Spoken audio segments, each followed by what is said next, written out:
Muy buenas noches, vamos a dar inicio a la clase del día de hoy, evaluación tributaria contable. La situación es que el día de hoy vamos a tener que la sesión anterior tuvimos prácticamente la sesión de hoy día, parte de la sesión de hoy día, y hoy día vamos a tener la sesión de hoy día con parte de la sesión del día jueves, ya que el día 24 de diciembre es feriado no laborable. Para ello, estamos en el sílabus de evaluación, en la parte que tiene que ver todo lo relacionado al aspecto laboral. El aspecto laboral que contiene todo el tema de las planillas. Finalmente vamos a concluir con dos casos de planillas, ¿no? Una de construcción civil y probablemente dos de empleados y un par de obreros, ¿correcto? Muy bien, entonces la semana anterior tuvimos a rasgos generales, en conclusión, los regímenes laborales, ¿no? Los regímenes laborales en el Perú, varios otros conceptos de qué era remuneración, qué era beneficios, que bueno, que ustedes ya lo han tocado, pero todos estos beneficios, todos estos conceptos tenían que estar sometidos a unos regímenes laborales. A ver, un minuto, por favor, mientras van llegando los demás. A ver, vamos a cortar. Sí, sí, sí, sí. Espérate, un ratito. Un ratito. Persona. Bueno, continuando con la grabación del día de hoy, 22 de diciembre del 2020. Dijimos de que haciendo el resumen de la clase anterior, habíamos visto lo que eran regímenes laborales, el decreto legislativo 276, 728, el decreto legislativo 1057, las calificaciones y qué entidades eran las que venían llevando este tema, qué régimen laboral es que se determinaba, ¿no? Y el decreto legislativo era el decreto legislativo 728 de trabajadores del sector privado y los otros dos leyes eran del sector público. Bueno, eso vimos más o menos el servicio civil, lo que es servir, también hablamos ampliamente de eso. También hablamos sobre remuneraciones y seguridad del trabajo, ¿no? Bueno, el día de hoy, un poco corriendo ya, tenemos que hablar sobre los aspectos generales porque nos vamos a introducir a lo que es planillas de sector privado, ¿correcto? Para ello vamos a hablar todos los conceptos que vayan a conllevar esas planillas, ¿no? Porque esas son las planillas que vamos a hacer y los casos prácticos. Primero tenemos lo que es las AFPs, ¿no? Las AFPs son las administradoras de fondo de pensiones. Su misión de ellas es difundir la cultura previsional o cultura de ahorros para la jubilación y los beneficios del sistema privado de pensiones, protegiendo los intereses de los afiliados y el pensionista. Su visión es elevar la calidad de vida de los peruanos, consolidando un sistema de administración previsional que asegure el pago de pensiones dignas y que contribuya con el desarrollo de la economía nacional. Al final no se cumplió, ¿no? Porque eso fue un poco la historia. Ocurrió el 6 de diciembre del año 92, estamos 2020, ¿no es cierto? Han pasado 29 años o 28 años, en la cuales bajo el decreto legislativo, el decreto ley 25897, se creó un sistema privado de pensiones, ¿no?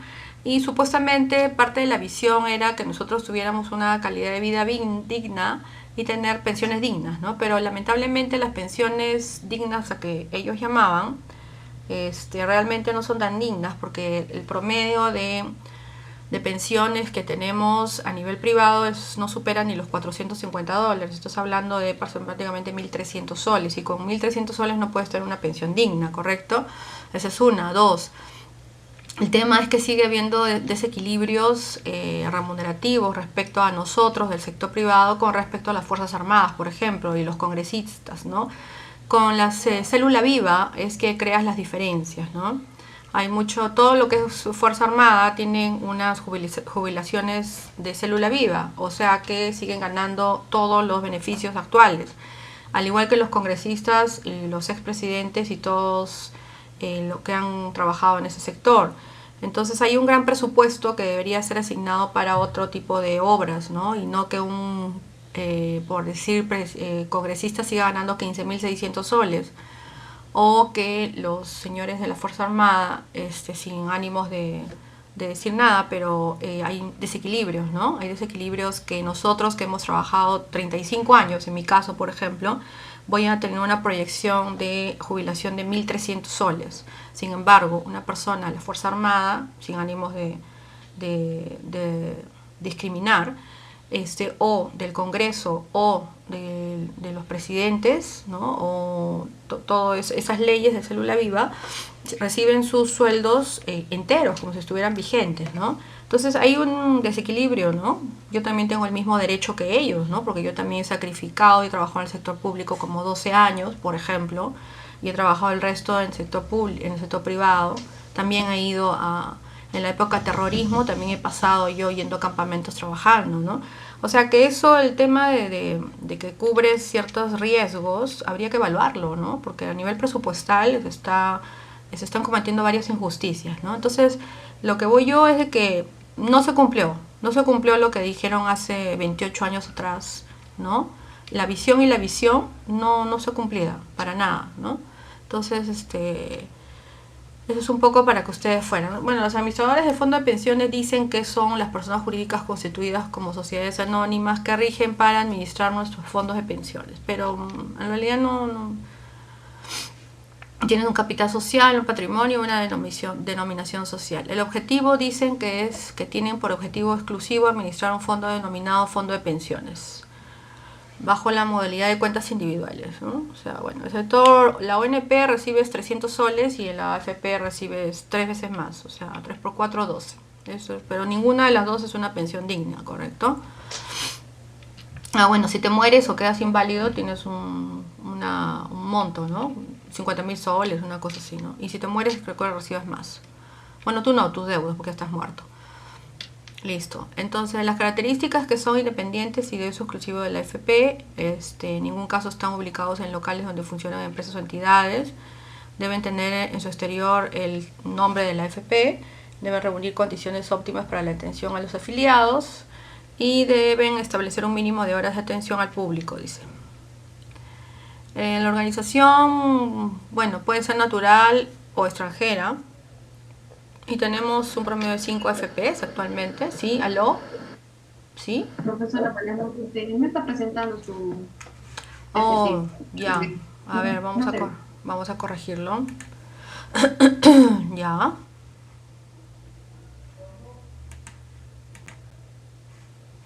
Ahora,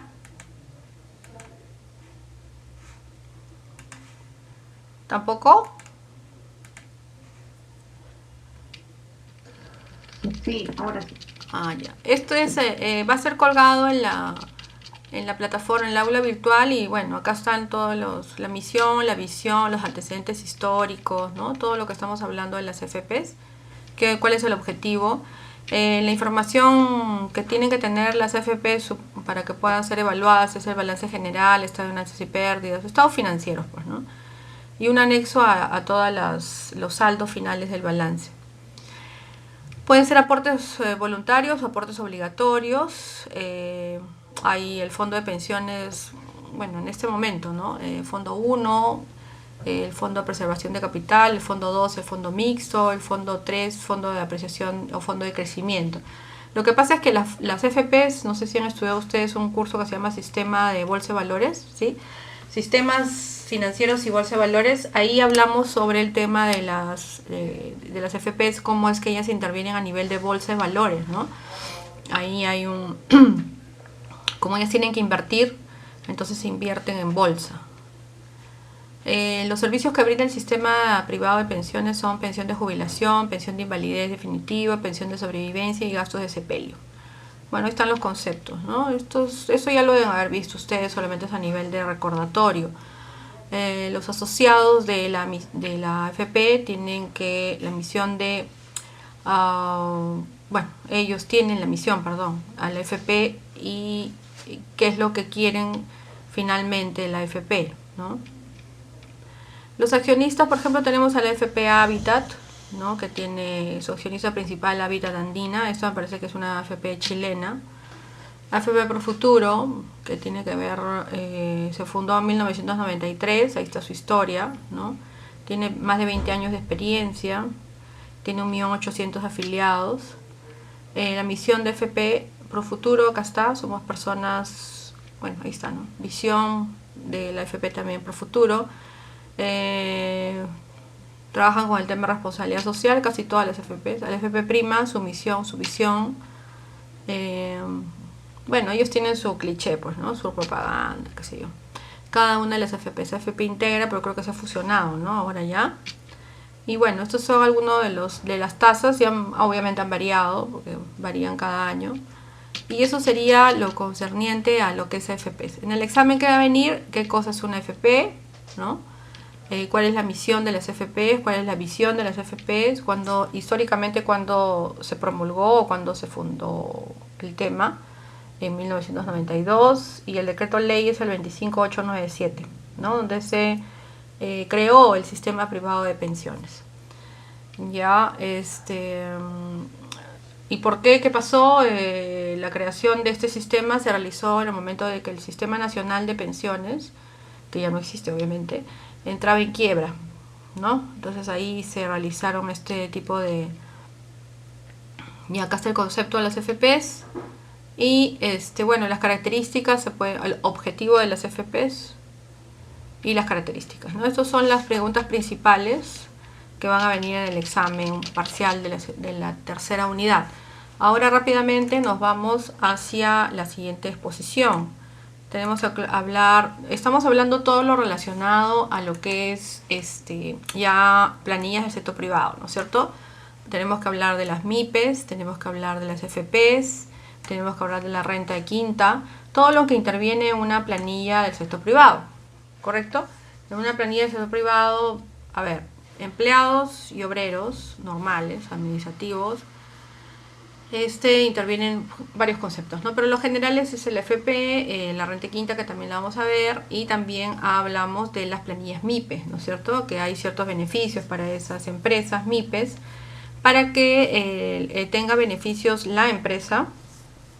Bueno, obviamente no es en favor del trabajador porque solamente tiene la mitad de beneficios, pero con ello, ahora vamos a ver en la exposición y también en los videos, se quiere promover, ¿no? Promover el emprendimiento, promover la actividad empresarial. Bueno, vamos a correr porque nos quedan solamente 40 minutos. Y todavía nos faltan los videos y la retroalimentación. Ya. La ley 28015 y la ley 30057, ¿no? El régimen laboral de la micro y pequeña empresa. La definición de la micro y pequeña empresa es la unidad económica constituida por persona natural o jurídica, bajo cualquier forma de organización o gestión empresarial contemplada en la legislación vigente, que tiene como objeto de desarrollar actividades de extracción, transformación, producción y comercialización de bienes o servicios. ¿Ok? Esa es una pregunta del examen, por si acaso. Listo. La base legal relacionada con todo eso, que históricamente tenemos todo el proceso, ¿no? Incluso después de esta ley hay un decreto más, que es el decreto ley 705, que también vamos a tocarlo, pero ya en la siguiente clase. Comenzamos con la ley 28105 del 2003, ¿no? Una ley de promoción y formalización de microempresa. Ahí tenemos el decreto supremo 09 del 2003. Como verán, se ha intentado hacer varias cosas, ¿no? Pero ya con esta ley, sobre todo la ley 30056, ¿no? Que es la TUO de la ley que impulsó el desarrollo productivo y crecimiento. Entonces, tenemos desde el 2008 un incentivo a todas estas leyes, ¿no? Que finalmente lograron que se incrementara el tema, ¿no? El objeto de la ley 30056 es la promoción de la competitividad, formalización y desarrollo de la micro y pequeña empresa. Incrementar el empleo sostenible, incrementar su productividad, la ampliación del mercado, contribuir a la recaudación tributaria y contribución al Producto Bruto Interno, obviamente. Las modificaciones laborales del régimen MIPE a través de la ley 30056, ley que modifica diversas leyes prácticamente, desde el 2 de julio del 2013, ¿no? Acá tenemos el cambio de denominación. Estaba el decreto supremo 007-2008, en este cuadro está, acá, del 2008, pero con esta ley es el texto único ordenado de la Ley de Impulso al Desarrollo del Crecimiento Empresarial, ¿no? Las modificaciones laborales, acá están. El artículo 1, objeto de la ley, la promoción de competitividad, formalización y desarrollo de las micro y pequeñas empresas para la ampliación del mercado interno y externo de estas, en el proceso del marco del proceso de promoción del empleo, inclusión social y formalización de la economía, para el acceso progresivo al empleo en condiciones de dignidad y suficiencia.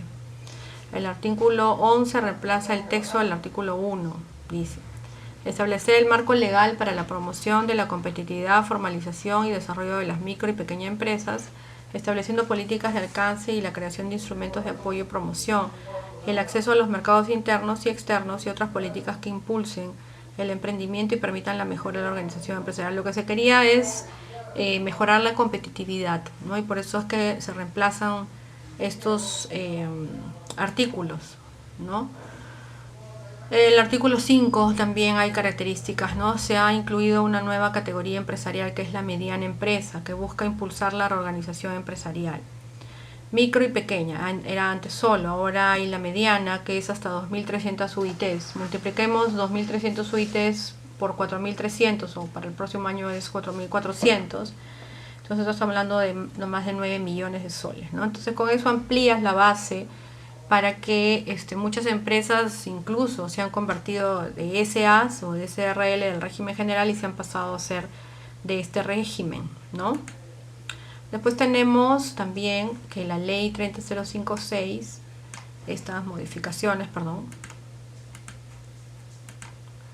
que la nueva categoría empresarial y el criterio dispuesto para su clasificación en función del número de ventas se entiende que será aplicable para las nuevas MIPES que se registren como tal a partir del 3 de julio del 2013. Claro, dado que la tercera disposición transitoria dispone lo siguiente: las empresas constituidas antes de la entrada en vigencia de la presente ley se rigen por los requisitos del decreto legislativo de...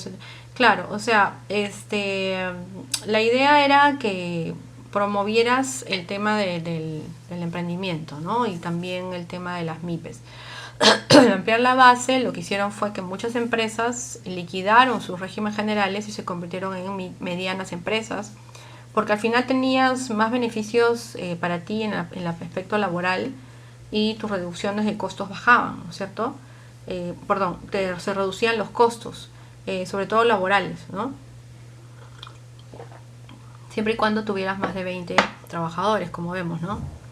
Acá hay un comparativo, ¿no? Del decreto legislativo 1086, donde había micro y pequeña. Las categorías eran número de trabajadores y nivel de ventas. Aplicación, efectos jurídicos, era a las MIPES a partir del 1 de agosto hasta el 2 de julio del 2013. Ok. Pero ¿qué pasaba con la nueva ley?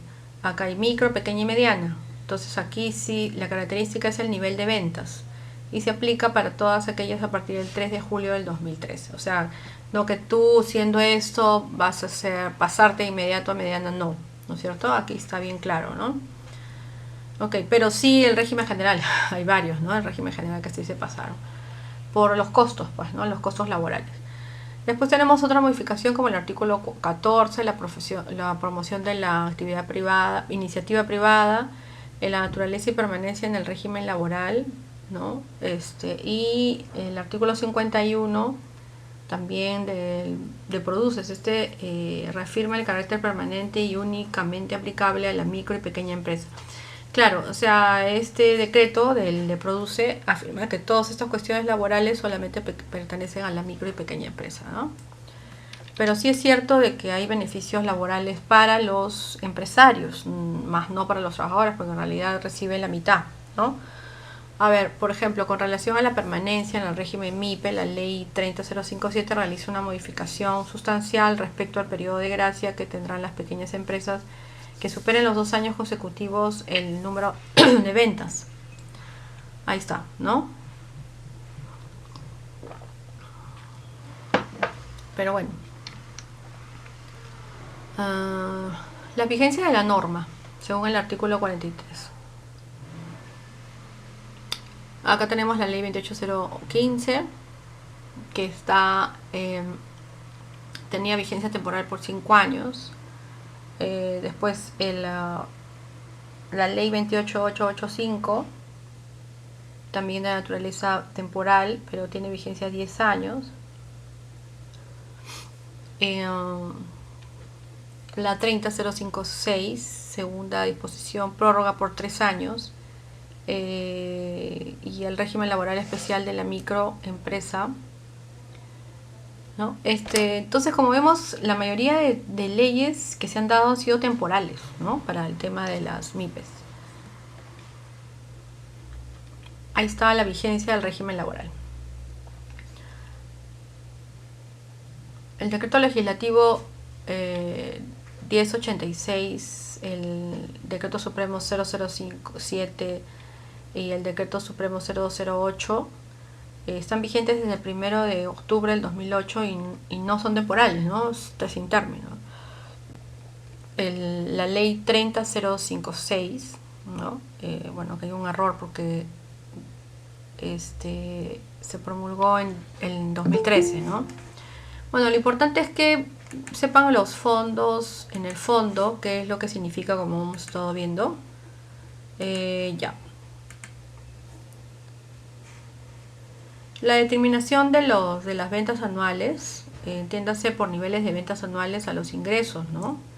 Netos grabados por el impuesto a la renta, esos son los ingresos. Los ingresos netos que resultan de la sumatoria de todos los ingresos, ¿no? O sea, los ingresos, perdón, brutos, anuales, ¿no? Esto está, claro, brutos o netos, afectos, ¿no? Básicamente eso. Después,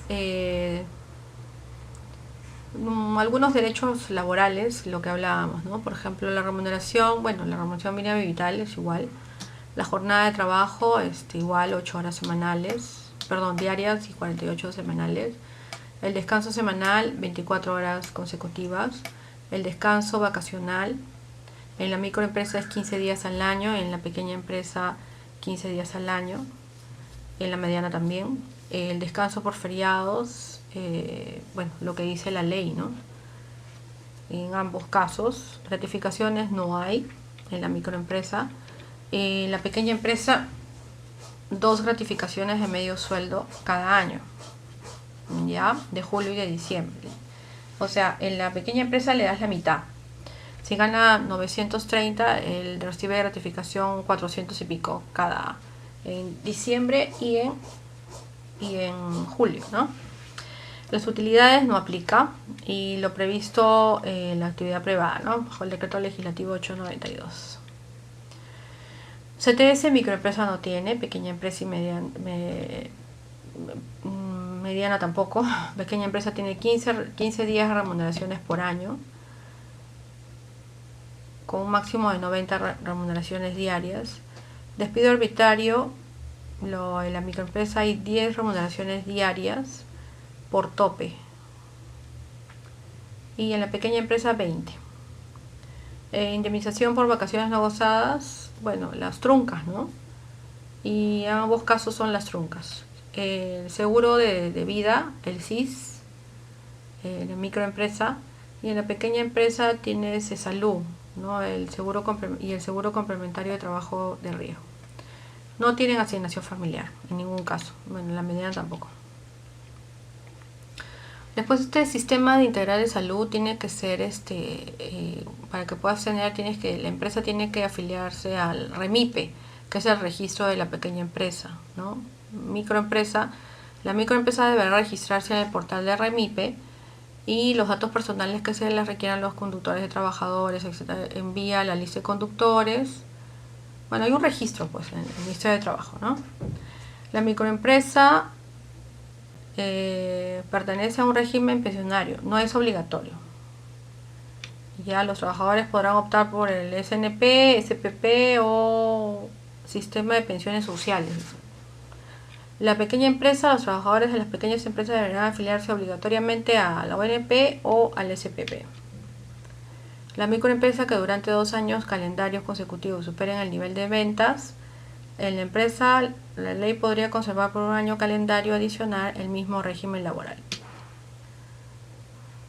¿Cuándo pierdes el régimen laboral? Durante este año calendario adicional, los trabajadores de la microempresa serán obligatoriamente asegurados como afiliados regulares del régimen contributivo de salud y deberán ser afiliados al Sistema Nacional de Pensiones. En el transcurso del año referido para la conservación del régimen laboral, la MIPE procederá a realizar las modificaciones en los contratos respectivos con el fin de reconocer a sus trabajadores los derechos y beneficios laborales del régimen laboral que les corresponda. Concluido este año, la empresa pasará definitivamente al régimen laboral que le corresponda. Pero eso sí es que pasa, pues las ventas, ¿no? Y ahora como están las cosas lo dudo, ¿no? Bueno, ya. En el caso de las pequeñas empresas de superar 2 años consecutivos el nivel de ventas, podrán conservar durante 3 años adicionales el mismo régimen. Luego de este periódico, la empresa pasará definitivamente a otro régimen laboral. Los años consecutivos que se mencionan en el presente punto se computan desde la fecha de inscripción en la micro o pequeña empresa REMIPE. Exclusiones por vinculación, por tipo de actividad, por problemas en la inscripción, por vínculo laboral anterior. Las empresas que conforman un grupo económico, las empresas que mantienen vinculación económica. Exclusiones por tipo de actividad. Las empresas sujetas a otros regímenes laborales especiales, unidades económicas del rubro de bares, discotecas, juegos de azar y fin. Bueno, todos esos rubros fueron, ¿no? Ya murieron, porque por el momento no hay. Pequeñas empresas sujetas al régimen de promoción del sector agrario. Bueno, es así. Las unidades que no desarrollan actividades lucrativas tipo ONG, ¿no? Esas son las exclusiones. Los que falsean información, Dios, por problemas en la inscripción, los que dividen sus unidades de producción. Claro, lo que pasa es de que hay muchas empresas, un poco a paréntesis, que estuvieron en el régimen general y pagaban mucho impuesto, pues, ¿no? Entonces lo que han hecho es cerrar esas empresas y han formado, por decirte, 2 MIPES. Y han bajado sus costos laborales a la mitad. ¿Ya? Entonces, ahí hay, o sea, no es una exclusión, pero tenía que comentarlo, ¿no? Para que lo sepan, eso está pasando, ¿no? Tenía varios clientes así. Bueno, estas son las exclusiones y ahora vamos a hablar sobre los regímenes tributarios respecto a las MIPES, ¿no? Las micros y pequeñas empresas tienen regímenes tributarios y obviamente nuestro curso tiene que ver con eso. Y ahí es donde vamos a ir, porque vamos a tomar alguna planilla de alguna MIPE, ¿no es cierto? El nuevo régimen único simplificado, el régimen especial de la renta y el régimen general. Y ahí el RAF ahora, ¿no? También. Pero bueno, el RAF es con la pandemia. Bueno, el régimen RUS, que es acá está el nuevo RUS, se efectuará de acuerdo a lo siguiente. Lo hemos visto en alguna oportunidad, me parece, en alguna exposición. Tratándose de contribuyentes que inician actividades en el transcurso del ejercicio y tratándose de contribuyentes que provengan del régimen general o régimen especial, ¿no? Es lo que decía, que hay muchas empresas que han cerrado y se han convertido o al nuevo RUS o al régimen MIPE, ¿no? Bueno, ahí está lo que se requiere para poder pasar a ello.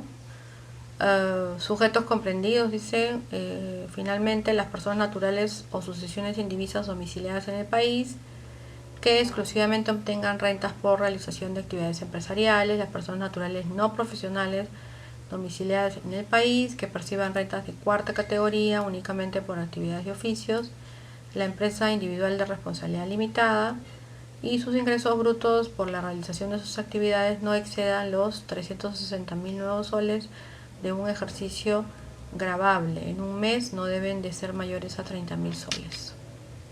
Ese es el nuevo RUS, ¿no? Los sujetos no comprendidos en el nuevo RUS se encuentran los servicios de transporte de carga de mercancías, 2 toneladas, dice, los notarios, martilleros, comisionistas, rematadores, agentes corredores de productos, de bolsas de valores u operadores especiales que realizan actividades en las bolsas de productos, agentes de aduana y los intermediarios de seguro, ¿no? Negocios de casinos, tragamonedas, agencias de viaje, propaganda y publicidad, realicen venta de inmuebles, ¿no? Esos son los que están exonerados en todo caso, o sea, no están dentro de estos, no están comprendidos en este nuevo RUS. La venta de combustible, entregues bienes en consignación, depósitos aduaneros, operaciones gravadas con el impuesto selectivo al consumo. Las categorías y cuotas mensuales, muchos que trabajamos en contabilidad asesoramos y sabemos, bueno, estamos ahí constantemente asesorando, ¿no?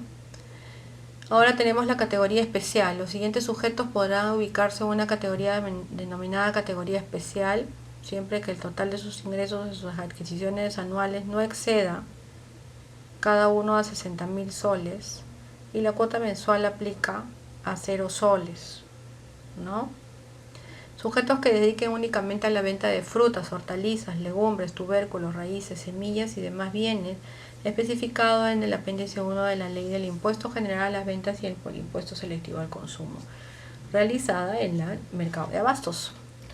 Los sujetos dedicados exclusivamente al cultivo de productos agrícolas y que vendan sus productos en su estado natural deberán presentar anual una declaración jurada informativa a fin de señalar sus 5 principales proveedores en la forma, plazos y condiciones que establezca la SUNAT. Esa es la categoría especial que se ha hecho con la finalidad de incentivar a los agricultores, ¿no?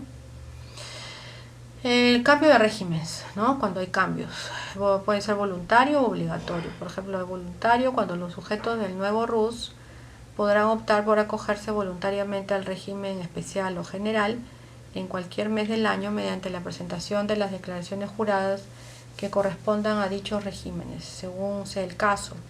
En dichos casos, las cuotas pagadas por el nuevo RUS tendrán carácter cancelatorio, debiendo tributar según las normas del régimen especial o régimen general a partir del cambio de régimen. Obligatorio, tratándose de contribuyentes del régimen general o régimen especial que opten por acogerse al presente régimen, lo podrán efectuar en cualquier mes del año y solo una vez en el ejercicio gravable. Bueno, estos son todo lo relacionado a las MIPES, los comprobantes de pago que entregan a emitir, boletas de venta, tickets y cintas de máquina registradora.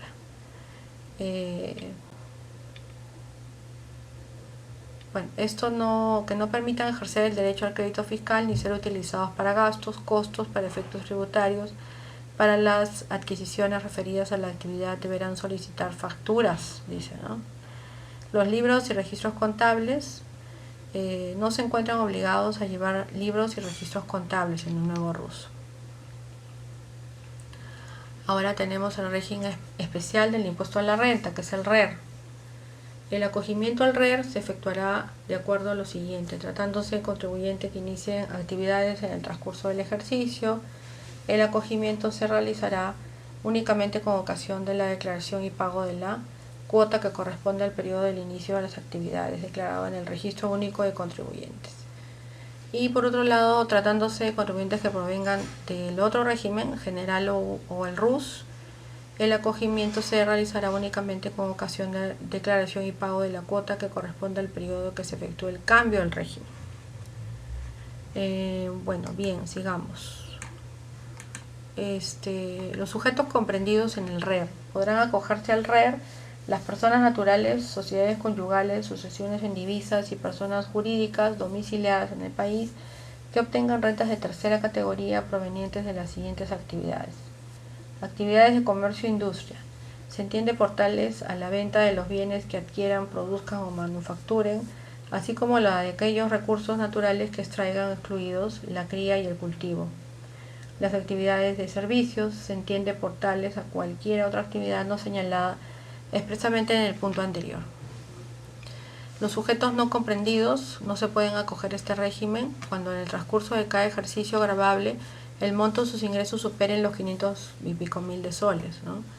El valor de los activos, con excepción de los predios y vehículos, supere los 126.000, y cuando en el transcurso de cada ejercicio gravable el monto de sus adquisiciones afectadas sea mayor de este monto. Desarrollan actividades generadoras de renta de tercera categoría con personal afectado a la actividad mayor a 10 personas. Claro, si es de tercera categoría no puede estar en el RER, ¿no?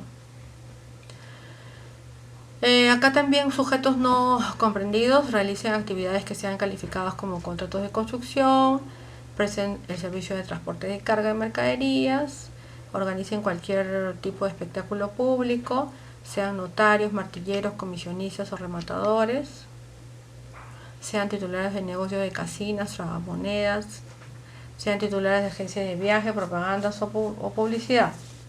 Desarrollan actividades de comercialización de combustible, líquidos y otros productos derivados de los hidrocarburos. Bueno, y así sucesivamente, ¿no? Ahí lo van leyendo porque eso puede entrar en el examen, ¿sí? Los tributos afectos del RER, IGB, impuesto a la renta, básicamente esos dos. Renta de tercera categoría, obviamente, el 1.5 de los ingresos netos mensuales, y el impuesto general a las ventas es el 18%. Bueno, si quieres cambiarte de régimen, sí, lo puedes hacer, pero los contribuyentes acogidos al RER podrán ingresar al régimen general en cualquier mes del ejercicio mediante la presentación de una declaración jurada que corresponda al régimen general. Los comprobantes de pago, facturas, boletas y liquidaciones de compras. En las facturas tienen que haber tickets o cintas emitidos por máquinas registradoras. En las boletas de venta también puede haber notas de crédito o notas de débito. Liquidaciones de compra, guías de remisión de remitente. Los libros contables, los sujetos al RER están obligados a llevar los siguientes libros: registros de venta, registros de compras.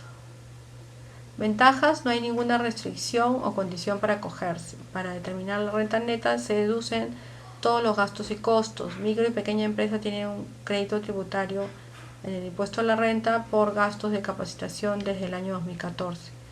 Microempresa lleva solo 3 libros y registros: compras, ventas y diario simplificado. Y las pequeñas empresas llevan 4: diario, mayor y registro de compras y ventas. Sus registros anuales no deben superar los 500 UITs. En el registro REMIPE de micro y pequeña empresa, acá está.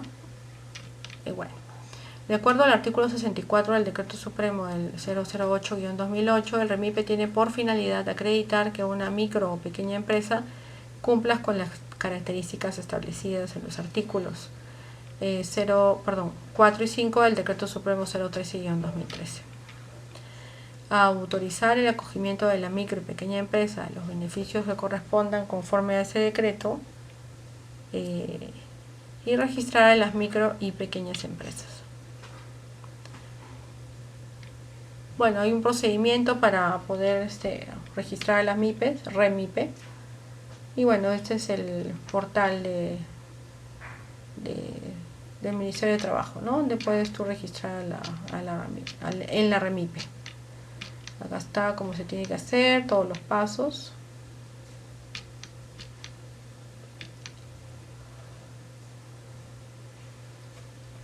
Hay un listado de empresas inscritas que se puede sacar indiscriminadamente, ¿no? Te entras al sistema. Y a efectos de dar cumplimiento a lo dispuesto en la séptima disposición complementaria de la Ley 30056, la SUNAT verificó el cumplimiento de las características de una MIPE prevista en los artículos 4 y 5 de la TUO. Esto es de naturaleza de una MIPE que desarrolla actividades en nivel B. Si es micro, que su ingreso anual sea hasta 150 UITs, y si es pequeña, su ingreso anual se encuentra entre 150 UITs y 1700 UITs. Bueno, que es un ejemplo, ¿no? Como obtienes ¿de qué manera? Bueno, es preguntas que están haciendo. ¿De qué manera obtienen estos datos los que vienen a inspeccionar, ¿no? Porque estas son las preguntas que realizan, ¿no? Por ejemplo, ¿de qué manera se obtuvo el nivel de ventas? Esta pregunta. Otra pregunta que es: el listado de empresas inscritas en la REMIPE, ¿de qué entidad se obtuvo?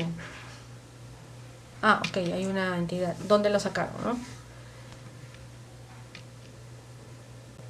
Listo. Esto sería un caso, ¿no? Y esas son las preguntas que se realizan para cuando vienen los inspectores del Ministerio de Trabajo, ¿no? Este Ministerio de Trabajo hace este tipo de inspecciones.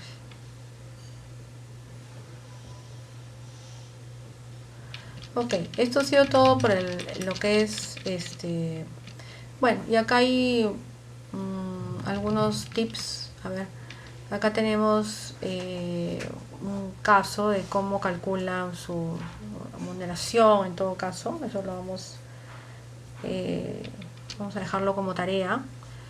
Los que estamos acá atentos ahorita. Un contador de la empresa nos consulta sobre el cálculo del STS de una trabajadora. Bueno, el monto era 1800, como vemos acá. Percibió horas extras por un monto de 100, 150 y 200. El promedio de horas extras era 100 más 150 más 200. El total 450 entre 6, 75. Remuneración computable 1800, horas extras sacadas para la liquidación 75 y la asignación familiar 75. Estamos asumiendo que el sueldo mínimo era 750. Un sexto de la gratificación 300, total 2250. Ok, cálculo del monto a depositar. Tenemos 2250 entre 30 por 15, que es una pequeña empresa. 1125. 1125 por 6 meses, ¿no es cierto? Porque solamente es la mitad de la CTS. Okay. Ahora tenemos otro caso. Percibe 1200, percibió comisiones de esta forma, y en el caso de las remuneraciones complementarias se considera regular cuando el trabajador ha percibido cuanto menos 3 meses durante el semestre a computar. Estas son las comisiones entre 6, 433.33. El cálculo de la remuneración computable, tenemos su remuneración fija 1200, asignación familiar, comisiones 483.33, la suma resultante es 1758.33. Esto entre 2, por 15 días, mejor dicho, porque solamente se paga la mitad. Ok, eso sería el cálculo de otra liquidación, perdón, en este caso el cálculo de una gratificación, ¿no? Debe ser una pequeña o mediana empresa. Perdón, sí. ¿Y qué más? El cálculo de vacaciones de un trabajador de microempresa. Ahí está también. Y por último tenemos 10 consejos, ¿no? Para los que realizan pymes en el país. Escoja un régimen tributario adecuado a su negocio o empresa. Emite o entrega comprobantes de pago autorizados y evite el cierre de su local. Los libros y los registros contables se llevan al día. Registre solo gastos y compras relacionadas con su negocio. Desde el inicio de actividades hay que declarar. Bancarice sus operaciones. Pagar impuestos cada mes es obligatorio. Como empleador y o agente de retención, use la planilla electrónica. Los sistemas de percepción, de retenciones y detracciones del IGB lo pueden alcanzar, claro. Y actualice su domicilio fiscal y evite ser no hallado o no habido. Bueno, eso sería todo lo relacionado con lo que es MIPES.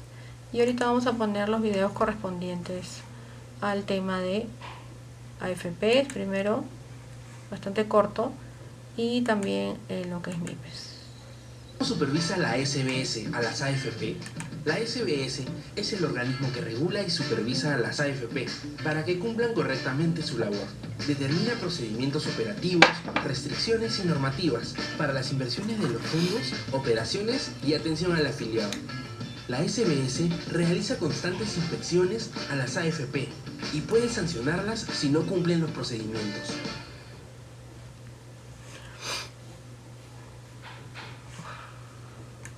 Ok, ahora vamos a ver sobre el tema de las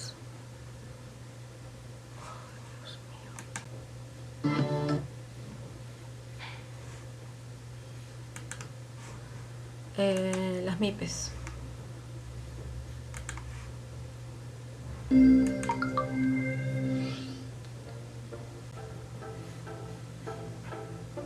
Hoy hablaremos sobre la micro y pequeña empresa, ambas comprendidas dentro de las MIPE, que son la mayor fuente generadora de empleo y agente dinamizador del mercado, y sobre el régimen laboral especial de las MIPE. Una MIPE es una unidad económica constituida por una persona natural o jurídica, bajo cualquier forma de organización o gestión empresarial contemplada en la legislación vigente. Los beneficios que tendrás si te registras son mayor competitividad, mayor productividad, mayor rentabilidad, rapidez en el financiamiento. Para que una empresa califique como micro o pequeña empresa, debe estar inscrita en el Registro Nacional de la Micro y Pequeña Empresa, REMIPE. La inscripción se realiza a través de la página web del Ministerio de Trabajo y Promoción del Empleo y únicamente se requiere el número RUC del empleador y su clave SOL para tal efecto. Además, recuerda que si tu nivel de ventas anuales es igual o menor a 150 OIT, puedes formalizarte como una microempresa. Si tu nivel de ventas anuales es mayor a 150 UIT y hasta 1700 UIT, puedes formalizarte como una pequeña empresa. Y de acuerdo al tipo de empresa, tus trabajadores disfrutarán ventajas particulares. Microempresa. Remuneración mínima vital, vacaciones anuales por 15 días, jornada de trabajo de 48 horas semanales, seguro integral de salud, sistema de pensiones, indemnización por despido, 10 remuneraciones diarias por cada año completo con un tope de 90 días de remuneración. Pequeña empresa, remuneración mínima vital, CTS, gratificación, media remuneración, vacaciones anuales por 15 días, jornada de trabajo de 48 horas semanales, participación en utilidades, seguro social, sistema de pensiones, indemnización por despido, 20 remuneraciones diarias por cada año completo con un tope de 120 días de remuneración. ¿Por qué es importante registrarte? Porque ingresas a la formalidad, accedes a los mercados internos y externos, ampliamos tu campo empresarial, obtendrás beneficios laborales y tributarios, serás más competitivo ante los ojos de los demás. Formalízate para lograr mayor competitividad, productividad, rentabilidad y rapidez en los financiamientos. Si quieres tener más información, llama a nuestra línea gratuita 0801-6872 Ok, entonces hemos terminado la exposición del día de hoy referente al tema de las FPs y el tema de las MIPEs, haciendo un poco el paréntesis para el preámbulo para las planillas que tienen que ver con el sector privado, correspondiente al decreto legislativo 728. Ha sido un placer haber estado con ustedes el día de hoy, 22 de diciembre del 2020. Muy buenas noches, gracias por su asistencia. Bye.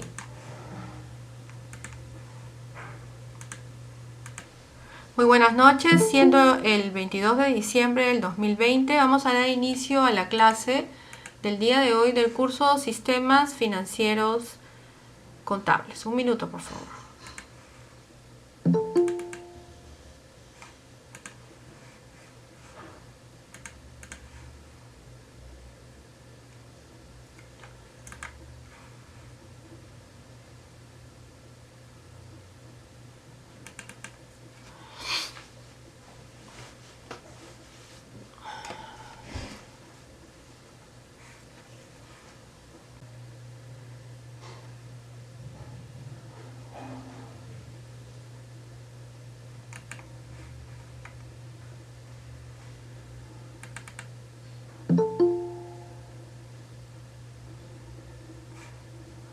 Listo, para el día de hoy tenemos en la unidad número 3 referente a los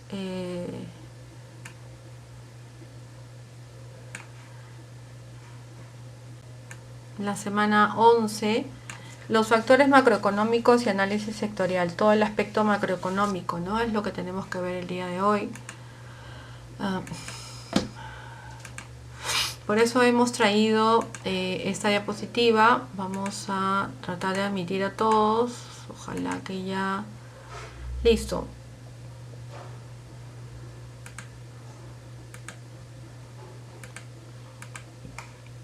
A ver, empezamos entonces con de frente a la diapositiva sobre los temas y aspectos macroeconómicos referente a la clase del día de hoy. Listo. Cuando hablamos de macroeconomía, y es lo que indica el sílabus que hablamos del tema a nivel global, ¿no? Ya ustedes saben, como alumnos de séptimo ciclo, de que la macroeconomía es la parte de la teoría económica que estudia el comportamiento del mercado en su conjunto. Se centra sobre el comportamiento global, como decimos, ¿no? Del sistema económico reflejado en varias variables, ¿no? En varios aspectos, varios factores. Al momento de decir global es que se habla a nivel de, por ejemplo en nuestro caso, a nivel de país, ¿no? Cuando hablamos de aspectos macroeconómicos hablamos de aspectos globales, de aspectos a nivel macro, te dicen, de aspectos a nivel país, índices a nivel global, índices de niveles macroeconómicos, te hablan los economistas, y cuando te hablan a nivel de esos aspectos, te están hablando a nivel global, no microeconómico, ¿no? Microeconómico, como ustedes ya saben, es a nivel individual, es a nivel personalizado. Entonces, como se hablan de conjunto, a nivel global, se habla a nivel de país, se habla a nivel de suma de todo, hay algunos conceptos, ¿no? Por ejemplo, importante, ¿por qué es la macroeconomía? Porque busca establecer criterios y recomendaciones de políticas para que las políticas fiscales y monetarias tengan efectos positivos en la economía.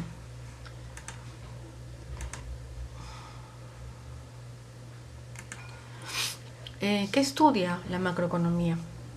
La macroeconomía estudia la evolución del nivel general de precios y sus factores determinantes. La macroeconomía analiza, por ejemplo, el problema y las causas de la inflación para definir políticas sobre cómo controlar o evitar esa situación. De igual forma estudia también el fenómeno inverso, es decir, la reducción general y sostenida de precios llamada deflación. La macroeconomía analiza las normas de cómo se vincula un país con los demás países del mundo a través del comercio internacional, la inversión extranjera, el endeudamiento externo y otros. Trata de lograr la estabilidad de los precios dentro de un sistema de libre mercado, y se entiende por estabilidad una situación en la que los precios no suben ni bajan muy deprisa. Asimismo, trata de lograr un nivel de empleo pleno para la población o en todo caso reducir la tasa de desempleo al mínimo, procurando al mismo tiempo salarios elevados y buenos puestos de trabajo. Por eso es importante la macroeconomía, porque trata de estudiar, como vemos, la evolución a nivel general de todo. Como ustedes ya saben y sabemos todo lo que significa, vamos a entrar de frente a los factores macroeconómicos y después a un análisis, ¿no? Sectorial, como indica el sílabus. Primero vamos a entrar a hablar sobre la macroeconomía y el entorno empresarial, porque también tiene que ver la empresa. Dentro de cualquier empresa, ya sea en proceso de establecerse o que desee expandirse, esta obliga a poseer un sistema de administración y sistemas políticos locales. En sencillo, determinar cuáles aspectos son los más predominantes o no, como dice el gráfico.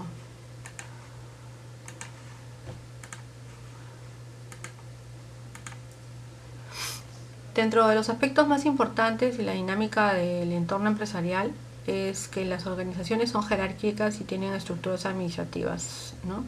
Y como parte de estas estructuras específicamente se van decantando para poder volverse una dinámica empresa-entorno finalmente. Y acá podemos ir viendo ya cómo es que se van hablando sobre algunos aspectos y factores que determinan a nivel no solamente global sino empresarial, ¿no? Los impuestos, el gobierno, los consumidores, los salarios, la empresa misma, los ingresos de ventas, los aportes de capital, las transferencias. La competencia existe en cualquier parte del mundo, dice, pero a nivel empresarial se puede decir que tiene una gran influencia en la parte de desarrollo de cualquier empresa, así como de la población, debido a que el balance económico y social se mantiene gracias al empleo. La productividad igual bienestar capital. Para aumentar las estrategias de productividad se deberá considerar la competencia en la zona industrial donde se encuentra, así como otras características importantes. La mejor manera de obtener información macroeconómica en una empresa es a través de planes de estrategia, los cuales se hacen a través de un análisis FOR, fortaleza, oportunidades, riesgos y debilidades. Ok, vas a querer obtener información de la empresa para poder hacer un análisis global.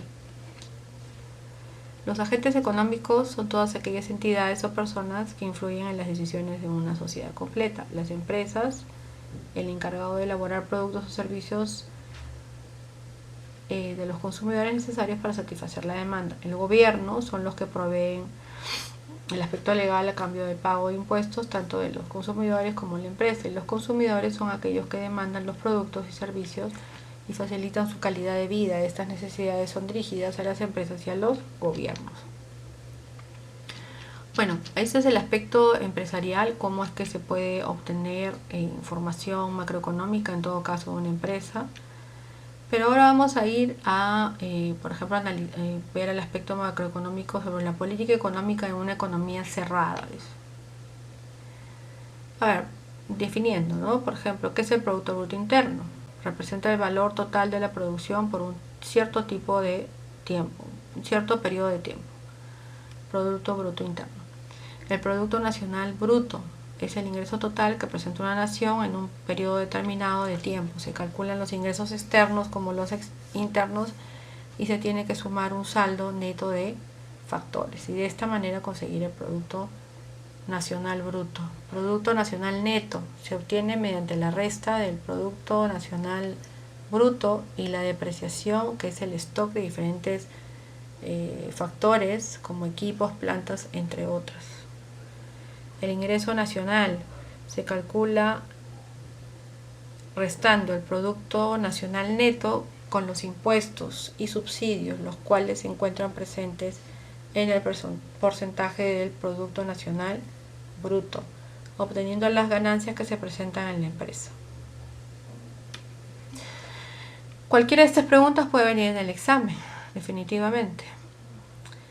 ¿Qué son los ingresos personales? Está conformado por los honorarios percibidos por todos los beneficios ofrecidos a las familias asalariadas o que son propietarias de algún negocio, así como aquellas personas naturales propietarias de negocios.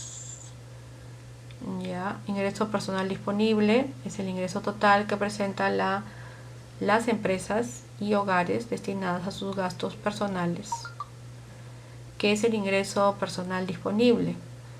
Los indicadores presentan una gran relevancia en el buen desarrollo de la actividad económica.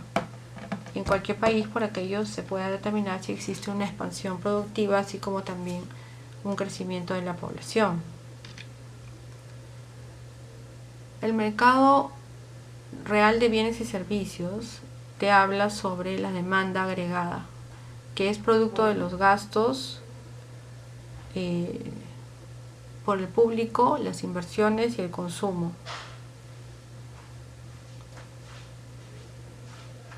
Muchos alumnos están escribiéndome al WhatsApp del Sistema Financiero y Bolsa de Valores, pero estamos en clase, pues, ¿no?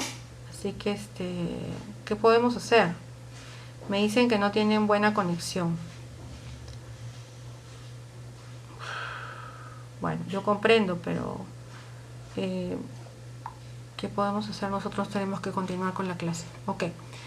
Donde el consumo es igual al consumo más el ingreso, ¿no? Como vemos ahí. Ya, acá está. La demanda agregada es producto de los gastos por el público, las inversiones y el consumo que representa internamente una empresa o una nación. Del mismo modo existen las gráficas del comportamiento de la demanda interna conforme con las variables anteriores, la cual permite la toma de decisiones en cuanto a las inversiones o si necesitan realizarse cambios inmediatos en la empresa. Bueno, hay una fórmula de ahorro que está ahí, que eso no va a venir, pero los conceptos sí, ¿no? Después también, viendo algunos factores más macroeconómicos, hablamos sobre normalmente en la economía podemos hallar acciones políticas debido a que el estado económico donde se debe establecer los trabajos que el mismo se realizan en el tiempo, ¿no? Están relacionados con el tipo de demanda que se va a ocasionar. La curva de inversión ahorro representa la relación entre el tipo de interés y el nivel de demanda agregada. Bueno, son algunos comentarios, ¿no? Ok, ahora sí, ejemplo. ¿Qué ocurriría si el Poder Ejecutivo manipula el mercado económico o que se presenta un incremento en las compras? Dichas manifestaciones serán examinadas minuciosamente para así ser canalizadas en un gráfico proporcionada a la política fiscal, teniendo como base el consumo del gobierno. En la representación gráfica se notará el deslizamiento de la curva.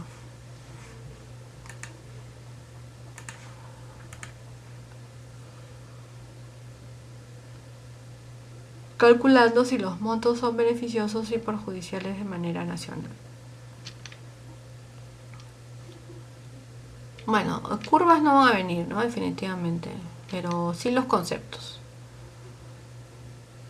A ver, el manejo de la oferta monetaria conlleva algunos riesgos, te dice, los que detallan a continuación. Los riesgos son los siguientes. Un excesivo crédito al sector público puede generar la expansión de un déficit fiscal y elevados niveles de dinero.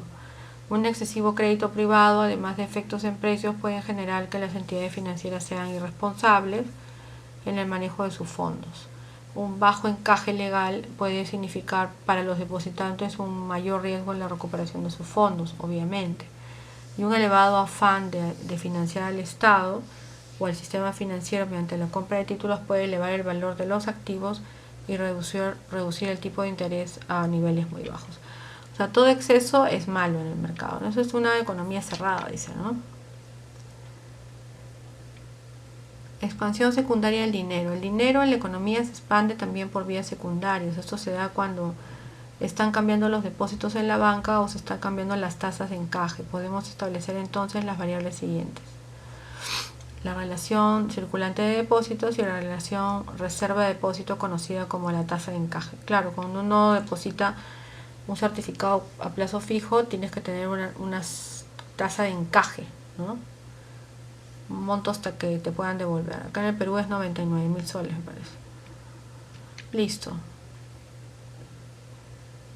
¿Qué es la demanda del dinero? Bueno, esto todo lo han visto ustedes también, ¿no? Que es el equilibrio monetario. Pero básicamente va a venir la parte de acá, ¿no? ¿Qué cosa es el Producto Bruto Interno? ¿Qué cosa es los ingresos personales? Curvas no vienen, pero sí los otros conceptos. Ya. Bueno, acá estamos hablando las motivaciones para emitir dinero, ¿no? Claro, hay muchas crisis que se han dado y entonces comienzan a emitir dinero, la maquinita famosa, ¿no? Eso fue en la economía cerrada, ¿no? ¿Para qué hay problemas cuando es una economía cerrada? Porque no se permite varias cosas, ¿no? O sea, emites dinero indiscriminadamente, por ejemplo, ¿no? Y eso está mal, pues, ¿no? Porque pueden ocurrir inflaciones. Ocurren esto, ¿no? Crisis de la demanda, rigidez monetaria, caída de los ingresos. Eso es lo que provoca un mercado cerrado. Bueno, una economía abierta. Vamos a ver macroeconómicamente. Se manejan factores como el tipo de cambio. Hay tipo de cambio libre, fijo y banda, ¿no? Estos factores son las exportaciones, bueno, obviamente todas las economías manejan eso, pero temas como balance comercial, balance de servicios, balance de capitales, saldo de balance de pagos.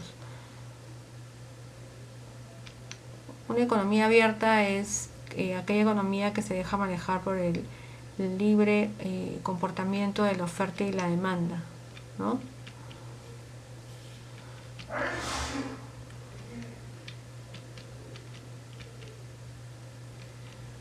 Bueno, vamos a comenzar entonces con la economía abierta. Tiene, bueno, el tipo de cambio tiene como fin incorporar el costo de la moneda extranjera, ¿no? Pero encontramos países que en los fines de la banda el tipo de canje se comporta fijo y dentro de la misma se comporta como libre.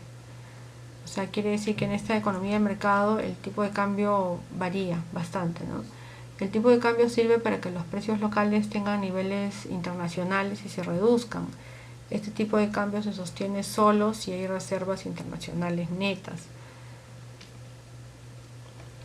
Hay el tipo de cambio libre, fijo y el tipo de cambio de banda.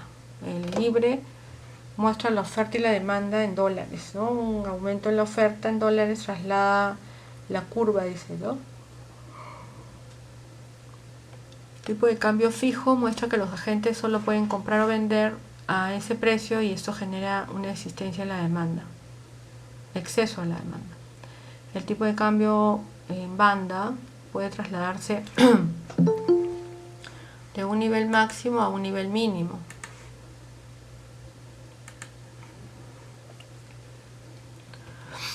¿Ok? Y así hay otros factores como el tipo de cambio, exportaciones, importaciones. Se definen como exportaciones, bueno, ya sabemos, ¿no? Cuando sacas la mercadería a otro país, importaciones cuando la traes, y en una economía abierta el gasto e ingreso nacional vienen dados por el saldo de exportaciones menos las importaciones. Este resultado equivale a la relación entre el gasto y el ingreso nacional. Eso es lo que pasa en una economía abierta. Los capitales internacionales y el mercado del dinero local. Los fondos internacionales de corto plazo vuelan rápidamente al menor indicio de problemas económicos. Son los capitales golondrinos. Los fondos internacionales de largo plazo son las inversiones en valores de negociación primaria, la compra directa de empresas, los créditos otorgados a largo plazo, que pueden ser públicos o privados, generan una balanza de pagos estructurada de la siguiente manera. La balanza de pagos comercial, conformada por las exportaciones versus las importaciones. Si el saldo es positivo para las exportaciones, es que estamos bien. La balanza de servicios, remesas financieras menos pagos financieros, igual. La balanza de capitales, ingresos capitales, corto y largo plazo, salida de capitales, corto y largo plazo, y el saldo de la balanza de capitales. El saldo de la balanza de pagos, tenemos el saldo de la balanza comercial más el saldo de la balanza de servicios más el saldo de la balanza de capitales. Y el saldo de la balanza de pagos es las reservas internacionales netas del país, el famoso RIN. La política fiscal en una economía abierta tiene como un aumento de interés local hasta que hace que las tasas nacionales sean mayores a las internacionales.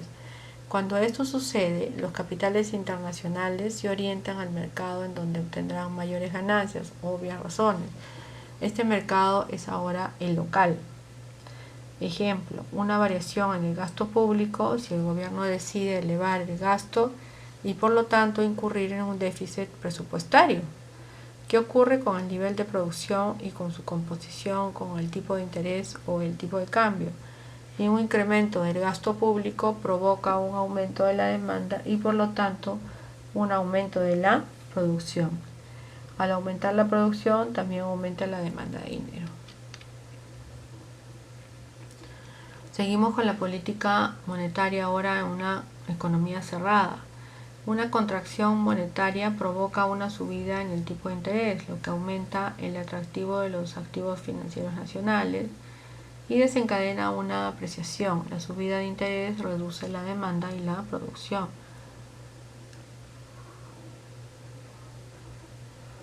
El tipo de cambio libre y el tipo de cambio fijo. Incentiva el libre a los agentes a trasladar sus fondos a mercados con mayores tasas de interés y esto implica una tasa de capitales que elevan o deprecian el tipo de cambio. El tipo de cambio fijo se reduce en los tipos de interés local debido al mayor volumen de fondos. La tasa de interés se hace menor a la internacional, por lo que entonces debido a ello se incrementa el incentivo de sacar los capitales fuera del país. Ahora por último tenemos el mercado laboral, oferta y demanda. El mercado de trabajo está enfocado a los trabajadores y a sus Cuando el salario sube, ellos aumentan la oferta de trabajo. Contrariamente, cuando el salario cae, ellos bajan la oferta de trabajo. La interacción entre la oferta y la demanda determina el salario a pagar. Bueno, ¿qué es la oferta agregada? Vimos la demanda agregada, ahora la oferta. Es la cantidad total de bienes y servicios que la empresa de un país está dispuesto a producir y vender en un tiempo estipulado, teniendo en cuenta lo siguiente: precios, costos, capacidad productiva y condiciones de mercado. Si llegan a ocurrir variaciones en la oferta y la demanda agregada, afectaría a la población que en búsqueda de empleo no lo haya, y dando como resultado el desempleo. Relacionado al desempleo está el salario, y que dependen de 3 factores: nivel esperado de precios, tasas de desempleo y variables residuales. Bueno, las curvas obviamente no van a venir. Y ahora nos vamos a los modelos macroeconómicos. Tenemos primero la teoría de Keynes. La teoría de Keynes dice en conclusión: los hogares en promedio están dispuestos a incrementar su consumo a medida que aumente su ingreso. La forma como las familias reparten sus ingresos entre consumo y ahorro constituye otro tema central de la macroeconomía. Esta es una de las decisiones económicas claves que deben tomar sus hogares. Esta decisión afecta su bienestar económico a lo largo del tiempo. La teoría de Keynes, no se olvida. Si el bien es almacenable, por lo tanto, guardar ya es una forma de ahorro. La familia podría mejorar su patrón de consumo en ciertos periodos para consumir más en otros. Por ejemplo, es la fórmula del consumo, ¿no? De este modo, la familia eleva su bienestar cuando tiene un mayor consumo. Ello se refleja en una función máxima. La familia podría ahorrar ya en términos financieros si se vincula con otras familias a través de un mercado de activos financieros. El activo financiero que la familia compra o ahorra paga a su propietario una tasa de interés. Una familia que posee un flujo de ingresos y que ahorra su flujo del primer periodo en el segundo recibe más porque ahorra, ¿no? Podemos decir que la familia que agota sus recursos consumiendo tanto en el periodo 1 como en el 2 tienen el siguiente límite o restricción presupuestaria. Listo. La inversión es la cantidad de productos en un periodo dado que se utiliza para mantener o incrementar el stock de capital de la economía. Cuando se incrementa el stock, el gasto de inversión aumenta la capacidad futura de la economía, permitiendo incrementar las posibilidades de producir en el futuro. El capital de un país está representado por K, que son los stocks de inversión realizada. Entonces el crecimiento de inversión es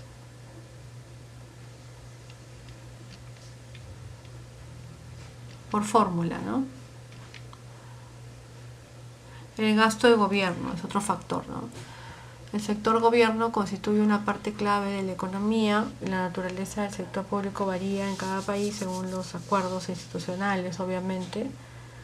El gobierno, al igual que los agentes, también tiene una restricción presupuestaria, y estos son los ingresos que provienen de fuentes tributarias o por financiamiento interno y externo. Estos ingresos se aplican al gasto de gobierno que se realiza en la compra de bienes y servicios o en la inversión en bienes públicos.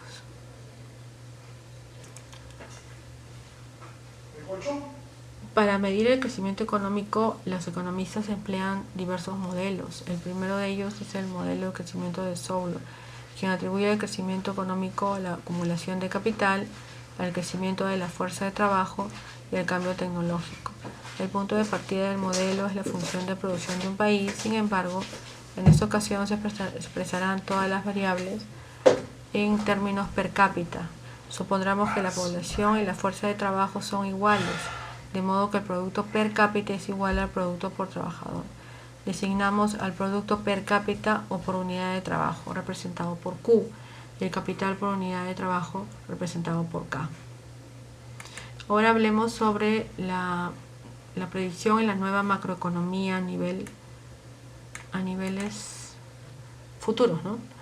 La macroeconomía y su modelación ha sufrido y ha pasado por diversos avances teóricos, ¿no? Siendo la mayoría de ellos una respuesta a las fluctuaciones de la economía, las cuales se encontraban ligeramente explicadas y demostradas por un modelo, ¿no?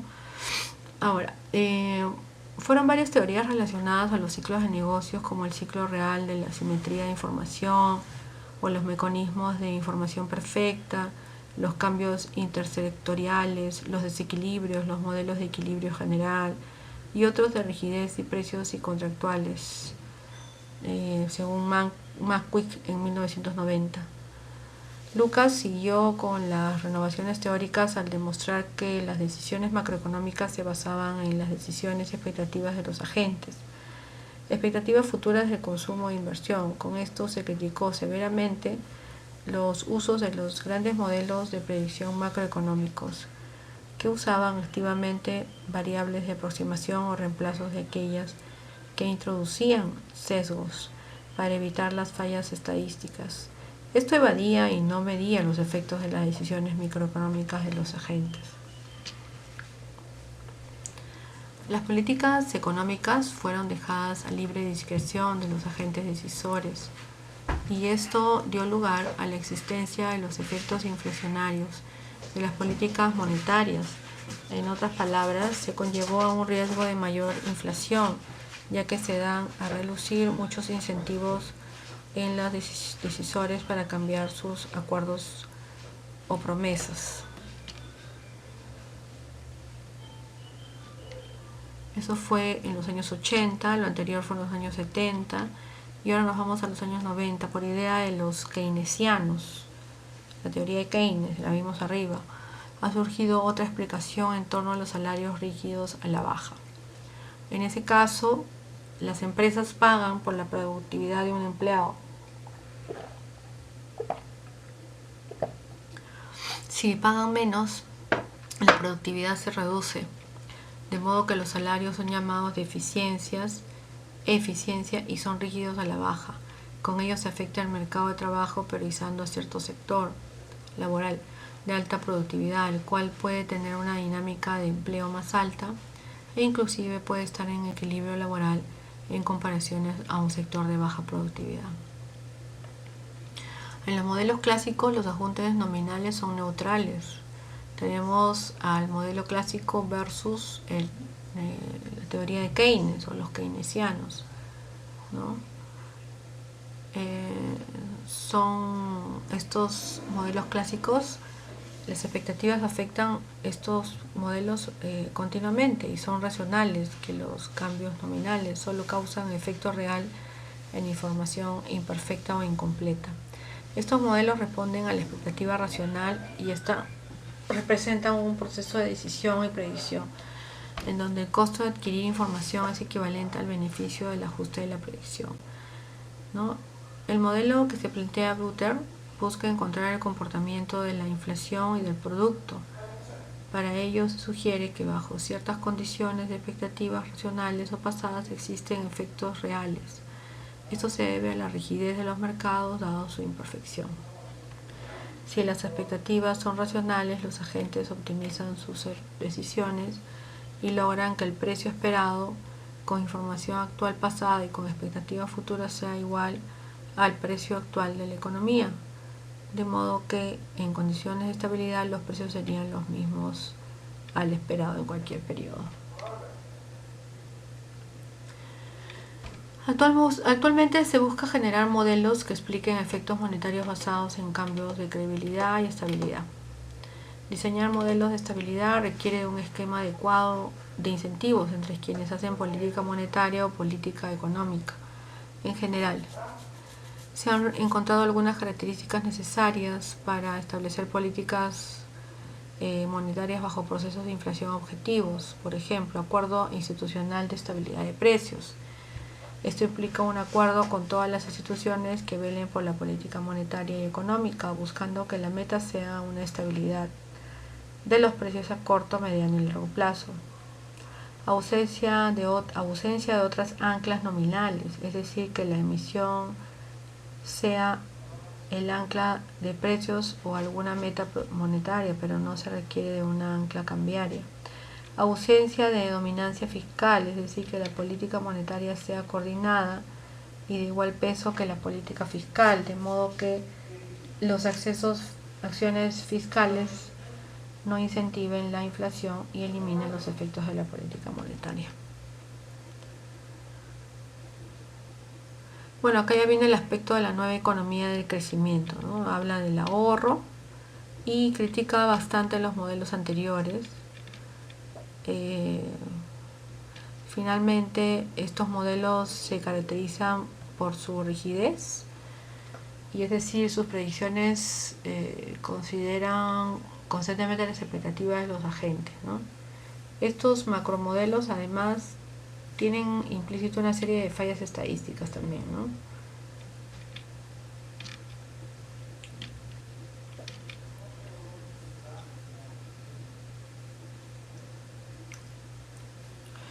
Por ejemplo, acá tenemos los indicadores de predicción económicos sobre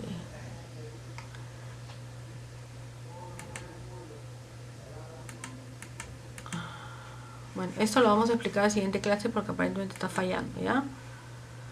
A ver, ¿cuáles son los efectos locales de las crisis internacionales? Hemos tenido varias crisis, ¿no? No solamente la americana, varias crisis a nivel Latinoamérica, ¿no? Por ejemplo, la dinámica de la crisis monetaria y bancaria. La monetaria, sobrevaluación cambiaria real, mayor velocidad de la colocación de créditos públicos y privados, rato de liquidez sobre divisas o RIN, que le llaman, el crecimiento de la inflación local, alza de los tipos de interés mundiales por una crisis internacional, caída de la inversión extranjera directa, y esa es la monetaria y la cambiaria, velocidad creciente del ingreso per cápita de corto plazo, estancamiento del PBI, baja actividad y caída, poca actividad reguladora cambiaria, mercado de valores, caída del precio de otros activos financieros. Etapas de la crisis que afectan a nuestros mercados. El efecto de desplazamiento, esto ocurre cuando nuestra economía comienza a tener golpes exógenos, o sea, de afuera. El efecto auge, cuando la economía tiene un crecimiento rápido, se eleva el PBI y la inversión. El efecto especulativo, cuando la expansión económica lleva a un crecimiento de los créditos.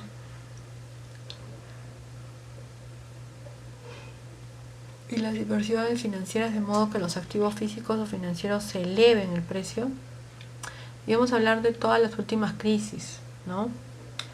A nivel de Latinoamérica. La crisis mexicana fue causada en una gran medida por el Tratado de Libre Comercio de América del Norte, que entró en vigor en 1994.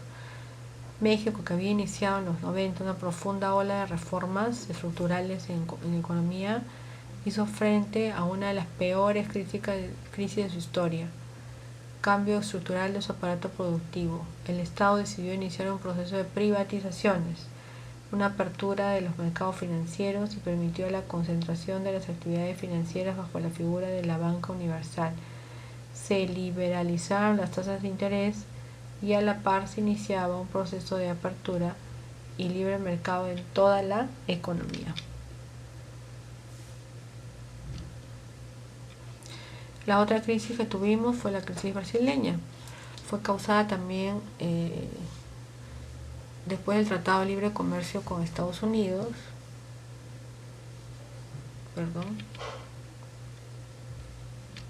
Esa es la mexicana. La ecuatoriana fue resultado de muchos factores externos adicionales a los internos. Estos factores fueron los progresivos a la crisis de la región, primero afectados por la crisis de Asia, luego por la de Brasil, y luego comenzaron a perder capitales, las que también salieron del sistema financiero ecuatoriano. Efectos de las reformas económicas se comenzaron a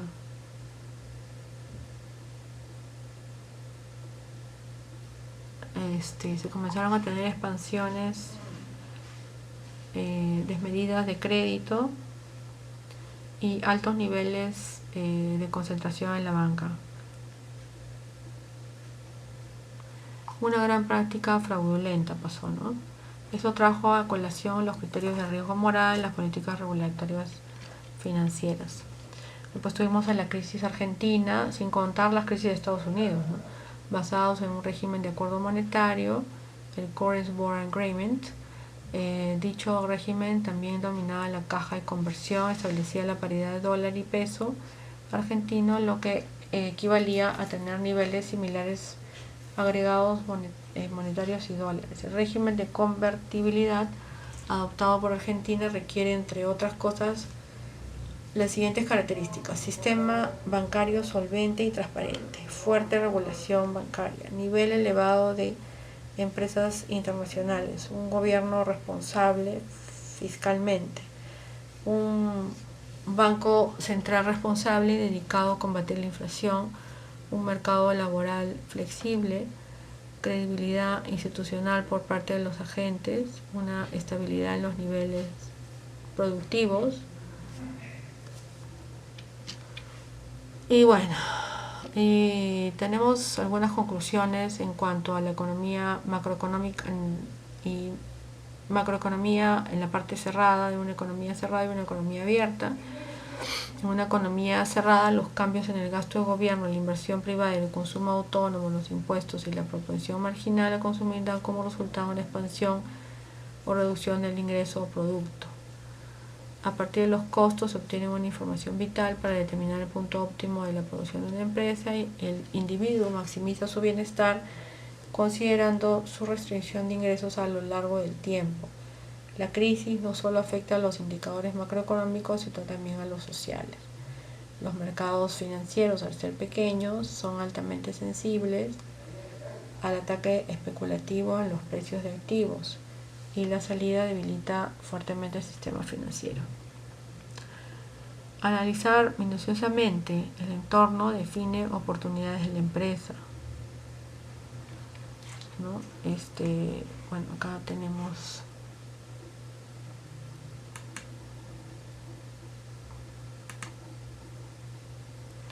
lograr que la empresa peruana pueda competir en el mundo es el objetivo de toda política macroeconómica. Para ello se busca el máximo, la estabilidad y el equilibrio que ayuden a la competitividad empresarial. Lo que buscan las empresas es ser más competitivas entre ellas, pero el problema de la empresa peruana es que no puede competir por el mundo porque le falta tecnología, innovación, ¿no? Macroeconómicamente hablando.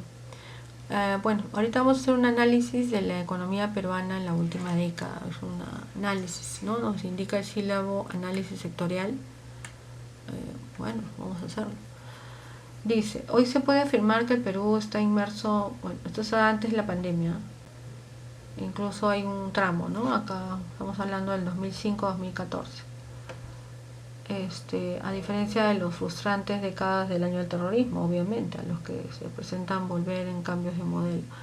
Nuestro país ha mantenido estos años crecimiento, ¿no? Bueno, lo tuvo hasta el 2019 también, ¿no? Crecimiento, a pesar de creció, había una proyección para crecer este año del casi 4%, ¿no? Y estaba creciendo, ¿no? Pero lo que nos posicionó entre los líderes de América Latina, Perú en el umbral de una nueva era. Pero ocurrió la pandemia, ¿no? En particular, Perú estaba teniendo una buena performance mundial, y de mantenerse el progreso registrado en los indicadores económicos, laborales y sociales por primera vez en su historia contemporánea, la economía peruana había sido realmente resiliente y financieramente positiva. Gracias a 2 décadas de políticas macroeconómicas prudentes, siempre hablando del tema macroeconómica, que permitieron la aplicación inédita de políticas fiscales monetarias. Análisis de la economía peruana en la última década. El indicador global que evalúa en estos tiempos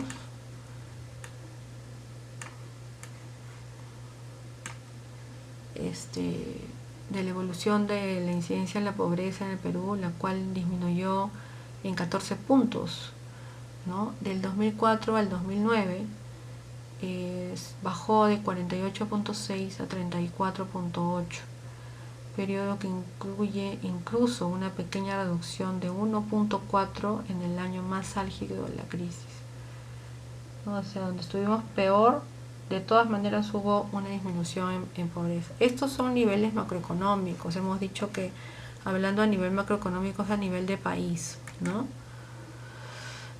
Hubo dos momentos, ¿no? Vamos a subir un poquito esto, ¿no? Perdón, hubieron dos gobiernos que de alguna u otra manera colaboraron en esto. En la década del 2000, Alejandro Toledo, del 2001 al 2006, y Alan García, del 2006 al 2011. Sin embargo, las políticas macroeconómicas caracterizadas por la prudencia fiscal y monetaria y la orientación al mercado continuaron aumentando su eficacia para lograr resultados positivos. Así, las tasas de crecimiento en las décadas de 90 se incrementaron hasta alcanzar un promedio máximo del 6% anual, convirtiéndose en la primera década desde 1960 sin un solo año negativo de crecimiento. O sea, en vez de, mejor dicho, habíamos crecido 6% y desde el 1960 hasta ese año nunca habíamos estado tan bien, ¿no? Y estos fueron los dos presidentes que de alguna u otra manera colaboraron en tener esas políticas fiscales prudentes y monetarias. Ahora, uno está muerto, que se suicidó, y el otro está perseguido. Ese es otro tema, ¿no? ¿Qué factores impulsaron la aceleración de la economía en el Perú? Se puede decir que básicamente el aumento en los niveles de productividad y el incremento en el empleo fueron dos factores primordiales que posicionaron al Perú en un mejor contexto económico. Vale mencionar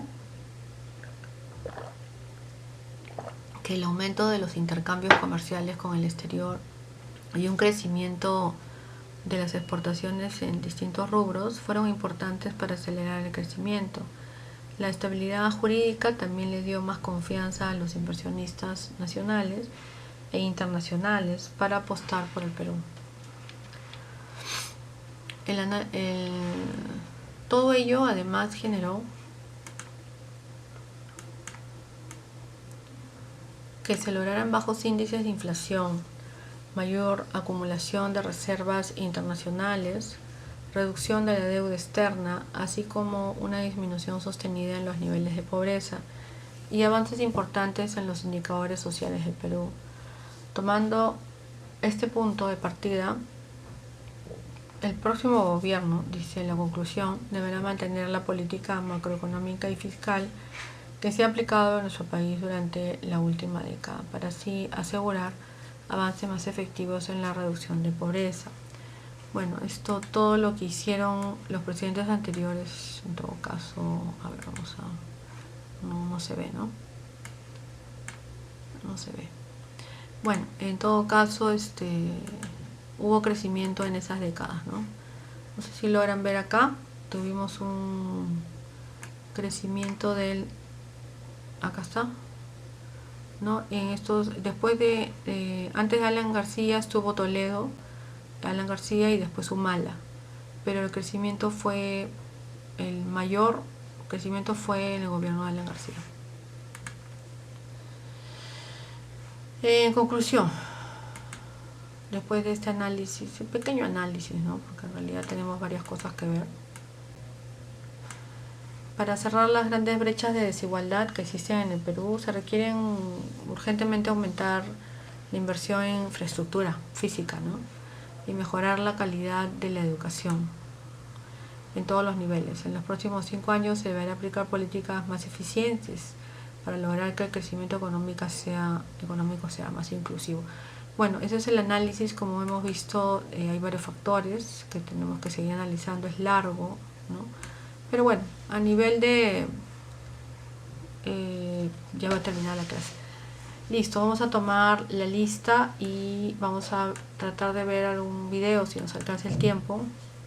Ya no nos alcanza el tiempo, creo. vamos a intentar ver un video. A ver, un minuto, por favor.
Ok, vamos a ver un pequeño video redondeando un poco la...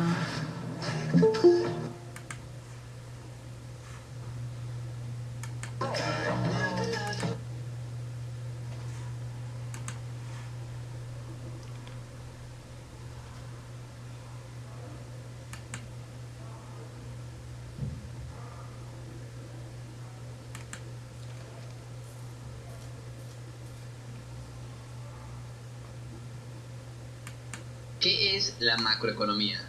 A ver, la palabra macro significa grande o extenso, y economía es una ciencia social que estudia la forma de administrar los recursos disponibles para satisfacer las necesidades humanas. Y junto macroeconomía es la rama de las ciencias económicas que se ocupa del análisis de las magnitudes económicas, colectivas o globales. Los 4 problemas más importantes de la macroeconomía son la inflación, el desempleo, el crecimiento económico y el ciclo económico. La inflación. La inflación es el aumento generalizado y sostenido del nivel de precios existentes en el mercado durante un periodo de tiempo. La inflación se mide por el porcentaje de cambio en un índice de precio. Típicamente se usa el índice de precio al consumidor, IPC. El IPC se calcula en base al precio de una canasta de bienes y servicios adquirida por una familia promedio. Este incluye los precios de la comida, ropa, vivienda, carburantes, transporte, asistencia médica, matrícula universitaria, entre otros bienes y servicios adquiridos por una familia promedio. La inflación ha sido descrita como el impuesto más cruel porque se come parte de nuestros ahorros y sueldos. El problema macroeconómico número 2, el desempleo. La tasa de desempleo, también conocida como tasa de paro, mide el nivel de desocupación en relación con la población activa. En otras palabras, es la parte de la población que estando en edad, condiciones y disposiciones de trabajar, no tiene un puesto de trabajo. La tasa de desempleo va a ser igual al número de desempleados dividido por el número de personas activas. Los economistas distinguen 3 clases de desempleo: friccional, cíclico y estructural. El desempleo friccional es el menos preocupante para los economistas porque se debe al desempleo voluntario, que dura el tiempo en el que un trabajador deja su empleo y encuentra otro. En otras palabras, el desempleado decidió dejar su puesto de trabajo de forma voluntaria, ya sea para descansar, estudiar o para encontrar otro puesto de trabajo. El desempleo cíclico es un problema más serio. Este ocurre cuando la economía cae en una recesión. Este tipo de desempleo es en el que los economistas históricamente han empleado la mayor parte de su tiempo intentando resolverlo.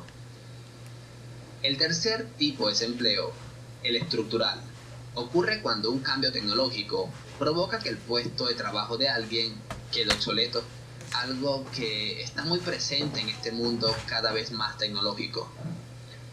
Un ejemplo de ello sería, por ejemplo, el profesor de un aula de clase, que es reemplazado por un video en YouTube. Como veremos más adelante, el desempleo estructural es uno de los tipos de desempleo más difíciles de remediar. El tercer gran problema macroeconómico, el crecimiento económico. La tasa de crecimiento económico se mide normalmente por el crecimiento del Producto Interno Bruto, o PIB. El PIB se define como el valor de mercado de todos los bienes y servicios producidos en un país en un determinado periodo. Los economistas tienen tres maneras de medirlo. El primero, el PIB por el lado de la demanda. El segundo, el PIB por el lado de la oferta. El tercero, el PIB por el lado de la renta. A ver, con el enfoque de la demanda, tenemos que el PIB va a ser igual a todo lo que ha consumido el sector privado del país, que lo llamamos C de consumo, más todo lo que se ha invertido, que le llamamos I de inversión, más todo lo que ha consumido el sector público, que lo llamamos G de gasto, más, abrimos paréntesis, y tenemos la diferencia de las exportaciones menos las importaciones. A esta diferencia entre las exportaciones y las importaciones se conoce como exportaciones netas. Ahora vamos con el PIB por el lado de la oferta. Este va a ser igual al valor añadido bruto del sector primario más el valor añadido bruto del sector secundario más el valor añadido bruto del sector terciario. Ahora, el PIB por el lado de la renta va a ser igual a la remuneración de asalariados más la parte de la renta generada que paga el capital. Y suscribiéndote a nuestro canal.